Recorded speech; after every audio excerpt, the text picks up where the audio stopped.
Coach Sean. Sean says my 12-year-old son still struggles with being on time. He always starts to swing too late and everything hits us to the right side. Are there any drills? So what I did was I just set up, Coach Steve loves using this drill, and it's a timing drill. It's a timing drill where I'm using cones instead of home plates, but you can either do this with front toss or you could do it with overhand pitch. And you'll stand back to the blue cone, you'll take 3 swings and you'll move up to the orange cone, and you'll take 3 swings and you move up to the white cone. So the closer you get, obviously, the more you have to get ready. You have to get ready earlier and get yourself set because the ball's at a closer distance and getting on you fast. Now you're backing up all the way back here, and now all of a sudden it's almost like more like an off-speed pitch. You have to make sure that you're timing, and you have to make sure that everything that you're doing as a hitter slows down and gets ready. And so that's a great drill, not only for people that may be hitters that might be late, but it's also great for off-speed pitches, helping kids out that are going from 12U to 13U and they're going from the small field, which you have that same kid throwing 60 feet or 50 feet to moving back to 60 feet. So there's big differences in timing at 12U and 13U, or you have the small field to the 50-70 field. That's a jump in distance. So that's a great drill to help in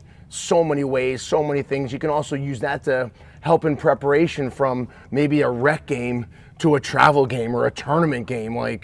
That's a really good way to help retrain the players' brains to be able to not just get into swing mode and really understanding, what do I have to do? Is the guy faster? Is he slower?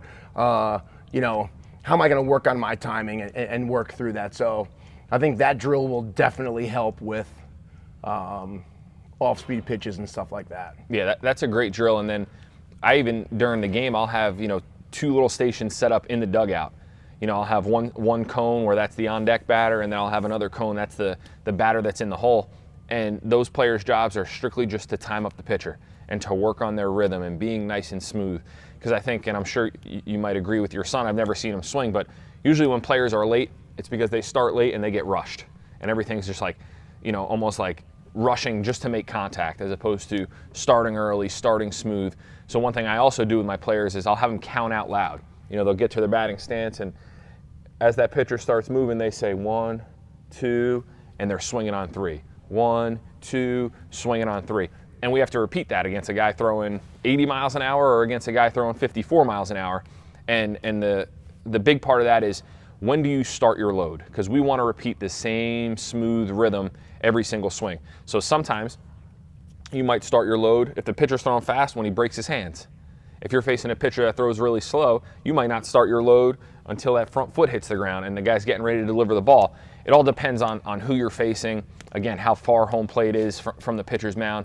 But I think creating those spots in the dugout too, we've got our on deck, we've got our in the hole, we've got the third guy up, just to work on that timing and put my helmet on in the dugout, watch that pitcher. I can hold my thumb and I'm working on my rhythm and I'm working off that pitcher just to get a feel for that pitcher that specific day. But really good question.